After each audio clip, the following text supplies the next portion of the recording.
Hello everyone, welcome back to my classes. So students, previous video में हम लोगों ने इस चैप्टर के समरी डिस्कस करी थी और इस वीडियो में इस चैप्टर की हम लोग इम्पॉर्टेंट क्वेश्चंस डिस्कस करेंगे। सो यहाँ पे मैं वो क्वेश्चंस आपको बताने वाली हूँ जिनके पेपर में आने की हाईएस्ट प्रोबेबिलिटी है। चलिए स्टार्ट करते हैं। सबसे पहले देखते हैं क्वेश्चन नंबर 1 क्या कहता है। How did the authors feel on landing into Antarctica landscape. जब ऑथर्स जो है एंटार्क्टिका के लैंडस्केप पे आती हैं तो उन्हें किस तरीके का फील होता है। देखिए, जब वो वहां आती है ना तो उसका जो जमीन है, जो ब्लू हॉरिजॉन है, वो देख के काफी ज्यादा अमेज्ड होती है। उन्हें एक रिलीफ मिलता है क्योंकि जो ऑथर्स की जर्नी थी वो 100 आवर्स की थी। और जब वो एंटार्क्टिका में आती हैं तो वो उनको एक बहुत ही ज्यादा शांति और सुकून मिलता है। और सबसे बड़ी बात, उनको जो अच्छा लगता है वहां पे उस टाइम ब्लू हॉरिजॉन। देखिए, ब्लू हॉरिजॉन किसे कहते हैं, देखिए मैंने पहले ही बताया था। मान लीजिए ये लैंड है और ये इसके जो अपर पार्ट है ये आपका जो है स्काई है। ठीक है, ये है स्काई है यहाँ पे और यहाँ पे है अर्थ। तो देखिए, अगर हम यहाँ पे देखें, इंडिया में देखें तो क्या होता है कि अगर हम देखें तो यहाँ पे बिल्डिंग दिखेंगी इस तरीके से, ये इस तरीके से बिल्डिंग दिखेंगी। लेकिन एंटार्क्टिका में क्या था, यहाँ पे स्काई था और यहाँ पे था अर्थ। सो जिस वजह से ऑथर्स को ये ब्लू हॉरिजन बहुत ही ज्यादा क्लियर जा रहा था। जहाँ जितनी दूर तक उनकी नजर जा रही थी उतनी दूर तक उनको ये नजारा दिख रहा था, जो कि उन्हें बहुत ही ज्यादा रिलीफ दे रहा था। नेक्स्ट क्वेश्चन देखिए, what do you know about the past of the अर्थ। आप अर्थ के पास्ट के बारे में क्या जानते हैं। देखिए, जैसे कि मैंने आपको प्रीवियस वीडियो में बताया था कि अर्थ का एग्जिस्टेंस कब से है, 650 मिलियन ईयर्स का है। ठीक है, और ह्यूमन बींग्स का एग्जिस्टेंस कब से है अर्थ में, हम लोग को केवल एक हुए हैं 12,000 साल। तो हम लोग का स्ट्रक्चर बहुत कम है। तो यहाँ पे जो पास्ट ऑफ द अर्थ के बारे में दो तीन चीजें बताई गई है जो कि बहुत ज्यादा सिग्निफिकेंट है जानना। तो सबसे पहले देखिए, ये जानिए कि इंडिया जो कि अब यहाँ पे है, एक समय था कि जब वो एंटार्क्टिका का हिस्सा हुआ करता था। इस समय और अफ्रीका, साउथ अमेरिका, ये सब पास पास थे। ये पूरा एक लैंडमास था जो बहुत बड़ा सुपर कॉन्टिनेंट था। इस समय तो 7 कॉन्टिनेंट्स हैं, लेकिन उस टाइम एक बहुत बड़ा सुपर कॉन्टिनेंट था जिसका नाम था गोंडवाना सुपर कॉन्टिनेंट। तो जो गोंडवाना में इंडिया भी था, ऑस्ट्रेलिया, अफ्रीका, साउथ अमेरिका, ये सारी चीजें थी 650 मिलियन ईयर्स पहले। ठीक है, 650 मिलियन ईयर्स पहले। लेकिन क्या हुआ, जो टेक्टोनिक प्लेट्स हैं तो यहाँ से शिफ्ट होना वो शुरू हो गई। देखिए, ये इस मैप में आपको अच्छे से समझ में आएगा। देखिए, ये अंटार्कटिका है। ठीक है, ये अंटार्कटिका का हिस्सा है और टेक्टोनिक प्लेट जो है धीरे धीरे धीरे ऊपर से रखना शुरू हुए। देखिए किस तरीके से कुछ कुछ साल में डिफरेंस आने लगा। और फिर एंड में क्या हुआ, एंटार्क्टिका केवल यहाँ पे आइसोलेटेड रह गया। इंडिया जाके एशिया से मिल गया और साउथ अमेरिका जाके ऊपर नॉर्थ अमेरिका से मिल गया और अफ्रीका भी ऊपर, सारे जो कॉन्टिनेंट है सब ऊपर चले गए। और अब हम बन गया हमारा ये प्रेजेंट डे मैप। इस प्रेजेंट डे मैप में एंटार्क्टिका सबसे साउथ पोल पे है, सबसे ज्यादा नीचे है। ये जो ओशियन है, इसके करंट की वजह से देखिए यहाँ पे 3 ओशन आके मिलते हैं, पैसिफिक ओशन, इंडियन ओशन और अटलांटिक ओशन। इस वजह से यहाँ पे जो सर्कमपोलर करंट है वो बहुत ही हाई क्रिएट होता है और जो अंटार्कटिका को बाकी ये अर्थ से गर्मी नहीं लेने देता। इसलिए अंटार्कटिका काफी ज्यादा ठंडा है। तो यही इंडिया का पास था कि पहले देखिए, यही ऑथर्स ने बताया है कि इंडिया पहले गोंडवाना आइलैंड का, सॉरी गोंडवाना सुपर कॉन्टिनेंट का पार्ट था और इस वजह से अंटार्कटिका और इंडिया पास पास थे, मतलब पड़ोसी पड़ोसी थे। देखिए, मैंने बताया ना ड्रेक पैसेज। अच्छा, दूसरी चीज जो ऑथर्स ने यहाँ पे बताई है, एक तो ये बताया है कि इंडिया और अंटार्कटिका एक ही जमीन का हिस्सा था। दूसरी हिस्ट्री में ऑथर्स ने बताया है ड्रेक पैसेज यहाँ पे कैसे क्रिएट हुआ। देखिए, जब ये सारी चीजें मिली हुई थी ना, मैंने आपको बताया ना कि जब ये सारी चीजें मिली हुई थी तो ये आइलैंड अलग अलग थे। लेकिन जब साउथ अमेरिका नॉर्थ अमेरिका की तरफ बढ़ता गया तो यहाँ पे एक जो तीनों ओशन थे यहाँ आके मिलने लगे और यहाँ पे एक पैसेज क्रिएट हो गया जिसका नाम था ड्रेक पैसेज। अच्छा, और तीसरी चीज जो ऑथर्स ने बताई है कि हिमालय कैसे फोल्ड हुई, हिमालय कैसे बने, हिमालयन माउंटेन। आपने इसमें टर्म पढ़ा होगा कॉर्डिलेरन फोल्ड्स, ये यही था। इंडिया जब नीचे था एंटार्क्टिका के पास, तो धीरे धीरे धीरे जब वो ऊपर सरकता गया, देखिए मैप में दिखा रहे 71 मिलियंस में इंडिया यहाँ आया, 55 में यहाँ आया, 38 मिलियंस में यहाँ आया, 10 मिलियंस में ये पोजीशन थी और अब जाके इंडिया यहाँ पे पहुंच चुका है। तो जब इंडिया ऊपर की तरफ, इसकी प्लेट्स ऊपर की तरफ सरक रही थी, शिफ्ट हो रही थी, तो इंडिया ने क्या किया, एंटार्क्टिका की जो प्लेट से एशिया से जाके टकरा गया। और जब ये एशिया से जाके टकरा गया, देखिए एक यहाँ पे एक यहाँ पे, जब आपस में ही टकराया तो कुछ प्लेट्स ऊपर आ गए, कुछ ऐसे ऊपर उठ गए, और इस वजह से हिमालय जो है माउंटेन्स बन गए। मीन्स कि जब दो जमीन आपस में टकराई तो ही हिमालय का फॉर्मेशन हुआ। ये तीन चीजें ऑथर्स ने अर्थ के पास्ट के बारे में यहाँ पे बताई हैं। आपको ये ध्यान रखना है, formation of Himalaya, creation of Drake passage, और इंडिया किस तरीके से गोंडवाना आइलैंड से चीजें अलग अलग हुई। ये तीनों चीजें अलग अलग तरीके से आपसे में पूछे जा सकते हैं। नेक्स्ट देखिए, how do you know the past of the अर्थ, आप अर्थ के पास्ट के बारे में कैसे जान सकते हैं। देखिए जब पूरा वर्ल्ड अगर देखा जाए तो वर्ल्ड के हर हिस्से में कहीं ना कहीं जो है सिविलाइजेशन है ना, कहीं ना कहीं जो है लोग रह रहे हैं, बस रहे हैं। लेकिन एक एंटार्क्टिका ऐसी जगह है कि अभी तक यहाँ पे ह्यूमन पॉपुलेशन हुई ही नहीं है। जो कार्बन है, जो बर्फ के फॉर्म में उसमें ट्रैप्ड है। सो अगर आपको अर्थ का पास्ट जानना है तो एंटार्क्टिका बेस्ट प्लेस है जानने के लिए। What is the human impact on the earth, इंसान का अर्थ पे क्या असर पड़ रहा है। सो ये बहुत कॉमन असर है, पॉल्यूशन बढ़ रहा है। तो देखिए पॉल्यूशन की वजह से ग्लोबल वार्मिंग हो रही है। यहाँ पे ऑथर्स ने एक चीज यहाँ पे बताई है कि ग्लोबल वार्मिंग का असर जो है एंटार्क्टिका पे भी कहीं ना कहीं अब धीरे धीरे आने लगा है। कैसे कि देखिए ये जो अर्थ है, अर्थ के चारों तरफ एक ओजोन लेयर होती है जो कि हमें सन की अल्ट्रावायलेट रेज से बचाती है। लेकिन अब क्या होने लगा है कि इस ओजोन लेयर में होल होने लगा है, और जो सन है यहाँ पे अब उसकी अल्ट्रावायलेट रेज अर्थ पे आ रही हैं। ठीक है। और दूसरी बात, जो पॉल्यूशन है, जो बर्निंग ऑफ फॉसिल फ्यूल कौन से होते हैं, ये जो पेट्रोल डीजल, इसे फॉसिल फ्यूल कहते हैं। ये क्या होते हैं, इनके जलने से, व्हीकल्स के एक्सट्रीम यूज होने से ग्लोबल वार्मिंग बढ़ रही है। ये ओजोन तो है ही है, लेकिन यहाँ पे एक लेयर और क्रिएट होती जा रही है पृथ्वी के चारों ओर, जिसे कार्बन की कह सकते हैं, कार्बन लेयर, जिस वजह से अर्थ का टेम्परेचर जो है वो बढ़ता जा रहा है। ठीक है। तो पॉपुलेशन देखिए बढ़ रही है, हमारे पास रिसोर्सेज कम है, मीन्स कि आप कह सकते हैं खाने के लिए लोग कम है, खाने के लिए सामान कम है और खाने वाले ज्यादा हैं। ठीक है। सो रिसोर्सेज कम है और पॉपुलेशन बढ़ती जा रही है। अर्थ पे लोग अपनी अपनी जान बचाने के लिए, अपने आप को जीवित रखने के लिए, एक कह सकते हैं वॉर, कहीं ना कहीं इनडायरेक्ट वॉर छिड़ रहा है। ठीक है। तो ये जो ह्यूमन इम्पैक्ट है बहुत ज्यादा अर्थ को खराब कर रही है। इवन एंटार्क्टिका के भी जो ग्लेशियर्स हैं वो धीरे धीरे पिघलने लगे हैं, ये ऑथर्स बता रही हैं। Why does Canadian Geoff Green not want to take rich class people on the journey to Antarctica? अब जो जियोफ ग्रीन थे, ये एक कैनेडियन थे। तो ये लोग ये क्यों जो है, ये जो जर्नी थी स्टूडेंट्स ऑन आइस प्रोग्राम में, ये यहाँ रिच क्लास पीपल को क्यों नहीं ले जाना चाह रहे थे, क्योंकि ये सिर्फ शो ऑफ के लिए जा रहे थे। और जब वो लौट के आते थे तो अर्थ के लिए ऐसा कुछ भी नहीं कर रहे थे, अवेयर भी नहीं कर रहे थे, लोगों को जागरूक नहीं कर रहे थे, सिखा भी नहीं रहे थे। लेकिन जो यूथ था, हाई स्कूल और जो बच्चों को ले गए थे, वो जो यूथ था वो एक यंग जनरेशन थी, फ्यूचर जनरेशन, वो आगे कुछ ना कुछ कर सकती है अर्थ को बचाने के लिए।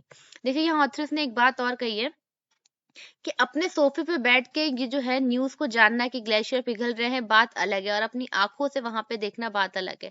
तो जब हाई स्कूल के बच्चों ने वहां पे देखा तो वो उस चीजों को, ग्लोबल वार्मिंग का असर बहुत अच्छे से समझ पा रहे थे। इसलिए जो थे जियोफ ग्रीन वहां पे को ले जाने की बजाय उन बच्चों को प्रेफर कर रहे थे। व्हाट आर फाइटोप्लैंक्टन, यहाँ एच होगा, PHY। ठीक है। फाइटोप्लैंक्टन क्या होते हैं, उनका एनवायरनमेंट में क्या रोल होता है। देखिए यहाँ भी ऑथर्स ने एक बात बताई है। देखिए फाइटोप्लैंक्टन होते हैं, प्लैंक्टन तो पहले समझिए दो तरीके के होते हैं माइक्रो ऑर्गेनिज्म, एक होता है जूप्लैंक्टन, एक होता है फाइटोप्लैंक्टन।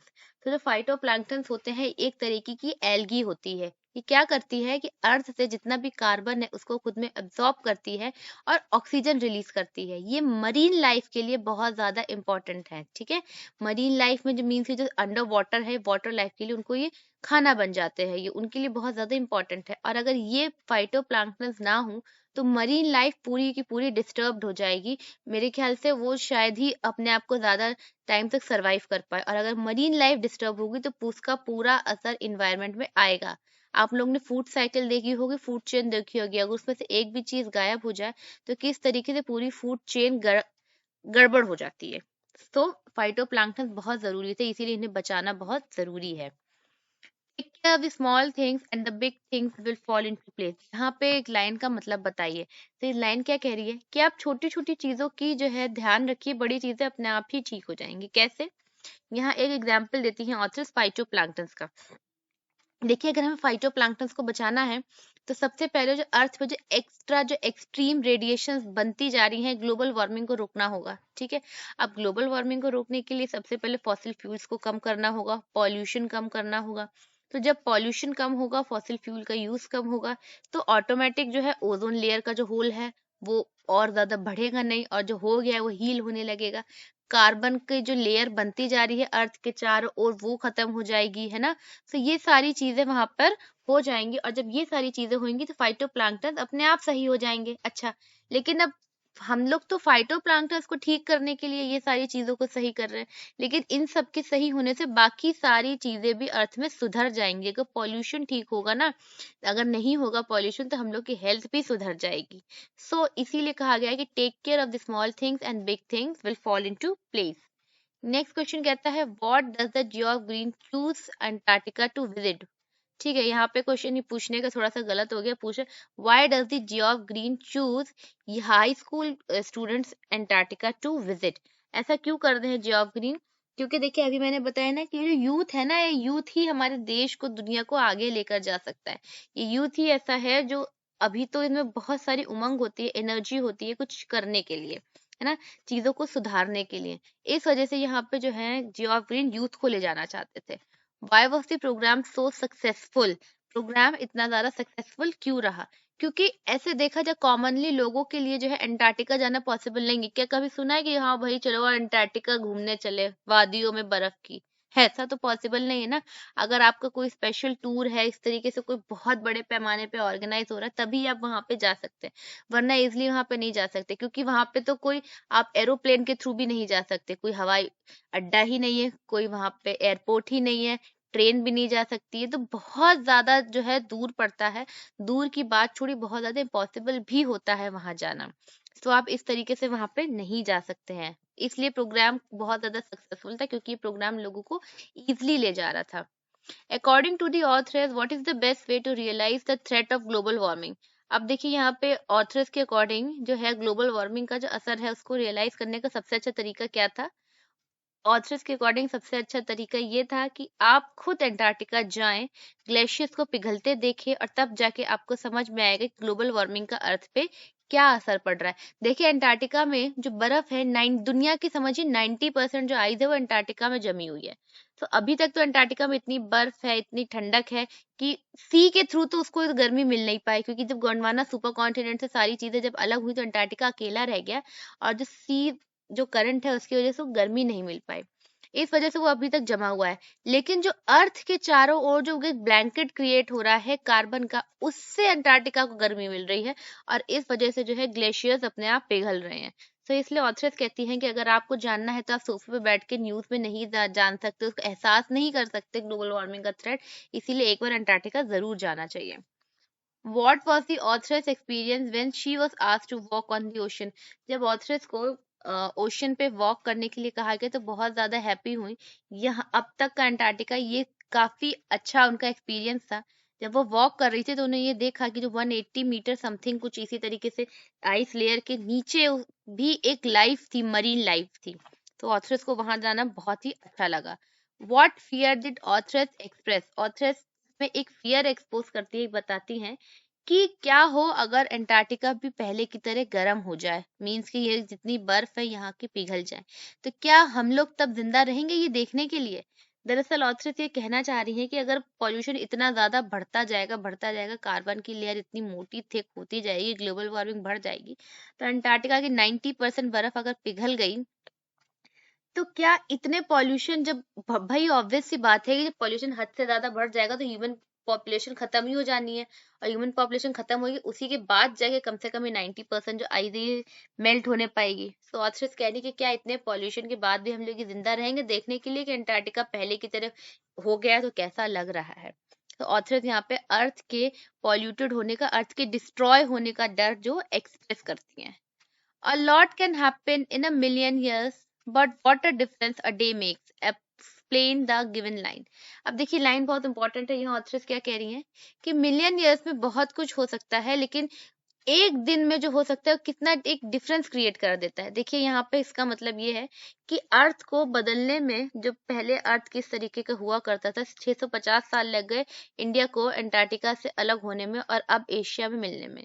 लेकिन एक दिन का जो हमारी जो गलती है, मैं एक दिन का कितना बड़ा डिफरेंस क्रिएट कर रही है। मतलब आप खुद सोचिए कि 650 साल में इतना बड़ा डिफरेंस क्रिएट हुआ, लेकिन हम ह्यूमंस ने क्या कर दिया कि सिर्फ 12,000 साल, अगर 12,000 साल देखा जाए तो जियोलॉजिकल क्लॉक में ये शायद कुछ सेकंड होंगे।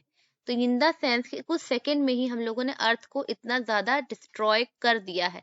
तो यहाँ पे ऑथर्स ये कहने की कोशिश करती हैं, why is Antarctica the place to go to understand Earth's past, present and future? अब यहाँ पे कह रहे हैं कि अर्थ के पास, प्रेजेंट और फ्यूचर को अगर आपको जानना है तो अंटार्कटिका में ही अच्छे से पता चल सकता है। देखिए क्यों, मैंने आपको पहले ही बताया था कि जो अंटार्कटिका बहुत ही ज्यादा पुराना है, वहाँ पे ह्यूमन लाइफ एग्जिस्ट नहीं करती है। दैट मीन्स कि वहाँ पे चीजें अभी भी डिस्ट्रॉय नहीं हुई हैं। तो जो वहाँ की आइस है उसमें जो कार्बन अभी भी ट्रैप्ड है, तो अगर साइंटिस्ट उसे स्टडी करे तो अर्थ का पास्ट जान सकते हैं, अर्थ का फ्यूचर भी जान सकते हैं कि फ्यूचर में हम लोग किस, कह सकते हैं कि डिस्ट्रॉय उसकी तरफ बढ़ रहा है, किस तरीके से डिस्ट्रॉय होंगे, और प्रेजेंट भी जाना जा सकता है। What are the indications for the future of mankind? Mankind के फ्यूचर के लिए क्या इंडिकेशन है? यही कि अर्थ इस तरीके से एक्सप्लॉइट हो रही है, डिस्ट्रॉयशन हो रहा है, चीजें बिगड़ रही हैं, ग्लोबल वार्मिंग बढ़ रही है, ओजोन में होल हो रहा है, पॉपुलेशन बढ़ती जा रही है। तो ये हम लोग के लिए, फ्यूचर जनरेशन के लिए एक थ्रेट है, क्योंकि अगर ये चीजें इसी तरीके से बिगड़ती गई, बढ़ती गई, तो क्या आगे लाइफ इतनी सस्टेन कर पाएगी? कभी आपने अपने ग्रैंडफादर्स को सुना है ये कहते हुए कि हमारे जमाने में तो इतनी गर्मी नहीं हुआ करती थी, इतनी सर्दी हमारे जमाने में तो नहीं हुआ करती थी जितनी आपके टाइम में हो रही है? दरअसल उस टाइम में ग्लोबल वार्मिंग, पॉल्यूशन इतना था ही नहीं जितना अब हो रहा है, और इस वजह से क्लाइमेट चेंज जो है बहुत ही ज्यादा हॉटली कंटेस्टेड टॉपिक हो गया है। How did the author reach Antarctica? अब ऑथर अंटार्कटिका कैसे पहुंची होंगी? देखिए जब अंटार्कटिका के चारों ओर 3 महासागर आके मिल रहे हैं, सो ऑब्वियस सी बात है कि वो उतनी दूर तक बस से तो नहीं गई होंगी। अब ऑथर्स ने साउथ इंडियन थी, मद्रास में रहती थी, तो उन्होंने ये जर्नी अपने 3 वे से करी थी, कार, शिप और प्लेन से। ठीक है, अब अंटार्कटिका तक तो वो शिप ही गई होंगी, जिसका नाम भी यहाँ दिया है एकेडमिक शुक्लस्की। ठीक है, What was the Students on Ice program? What was its aim? Students on Ice program क्या था? ये वो प्रोग्राम था जो हाई स्कूल के बच्चों को जो है अंटार्कटिका ले जाता था, इस तरीके से ले जाता था ताकि उनको ये पता लग सके कि हमारा जो देश है, हमारा जो दुनिया है, वो किस तरफ बढ़ रही है, किस खतरे की तरफ बढ़ रही है। और इसका एम यही था लोगों को अवेयर करना, क्योंकि यूथ जो है अवेयरनेस फैला सकता है वो शायद ही कोई फैला पाए, और यूथ खुद में भी बदलाव कर सकता है। तो इसलिए यही उनका एम था कि यूथ चले और इन चीजों को समझे, उन्हें महसूस करे, और यहाँ पे अवेयरनेस फैलाए और खुद से कुछ स्टेप ले और लोगों को भी जो है एंथुजियास्टिक करे, उनको भी थोड़ा सा जोश दे। What is there in Antarctica? How is silence interrupted? Antarctica में क्या है? पेड़ पौधे तो है नहीं, वहां कुछ भी नहीं है, वहां लाइफ है ही नहीं, लिविंग ऑर्गेनिज्म बहुत ही कम मिलेंगे। तो फिर है क्या? वहां पे आइस है, छोटे छोटे माइक्रो ऑर्गेनिज्म आपको मिल सकते हैं, हाँ क्रैब ईटर सील्स मिल सकती हैं। अब वहां पे जब इतनी खामोशी है तो वो साइलेंस कैसे इंटरप्टेड होती है? कैसे? एवलांच से। एवलांच होता है जो बर्फ का तूफान होता है, जैसे कभी कभी होता है ना, बर्फ चिटकती है या फिर बर्फ पिघलती है, तो उससे ये खामोशी जो थी वो इंटरप्टेड होती थी। How is Antarctica different from the earth? Antarctica earth के दूसरे हिस्से से कैसे डिफरेंट? बहुत डिफरेंट है। सबसे पहले तो अंटार्कटिका को पूरा ही आइसोलेट कर रखा है 3 महासागरों ने। ठीक है, और दूसरी बात, अंटार्कटिका इसलिए भी डिफरेंट है क्योंकि वहां पे 90% वर्ल्ड की आइस है, और अर्थ में इतनी आइस कहीं भी नहीं। अंटार्कटिका पे लाइफ हो ही नहीं सकती, अगर वहां पे दिन है तो दिन ही रहेगा। वहां पे ऐसा कहा जाता है कि सूरज निकलता ही नहीं है, दिखता ही नहीं है। तो अर्थ से बहुत ज्यादा डिफरेंट है, अर्थ के बाकी पार्ट से अंटार्कटिका बहुत डिफरेंट है। Significance of the title journey to the end of the earth, इसके देखिए सिग्निफिकेंस 2 मीनिंग में देखी जा सकती है। अगर अंटार्कटिका को देखा जाए तो अर्थ के बिल्कुल लोअर पॉइंट पे रहता है, दैट मीन साउथ पोल पे है, तो इसको आप एंड भी कह सकते हैं यहाँ पे। ठीक है, और दूसरा आप and of the two the earth इसलिए भी कह सकते हैं कि हमारी दुनिया का अगर इसी तरीके से पॉल्यूशन बढ़ता गया, चीजें इसी तरीके से बिगड़ती गई, तो हो सकता है कि धरती का एंड भी हो जाए। तो यही इस टाइटल का सिग्निफिकेंस है। तो यहीं पे चैप्टर फिनिश होता है। मैंने आपको सारे इंपॉर्टेंट क्वेश्चंस पढ़ा दिए हैं। स्टूडेंट्स, अगर आप इन क्वेश्चंस को लिखने सकते हैं, अपनी राइटिंग में अच्छे से कर सकते हैं, तो आप इस चैप्टर से कोई भी क्वेश्चन अच्छे से कवर अप कर सकते हैं। ठीक है, इसका एक समरी का भी वीडियो है जो कि मैंने फर्स्ट पार्ट में दिया हुआ है, उसका लिंक मैंने डिस्क्रिप्शन बॉक्स में दिया है। तो अगर वो वीडियो आपने नहीं देखा है तो जरूर से उसको देख लिए। Thank you for watching. Please like, subscribe and share.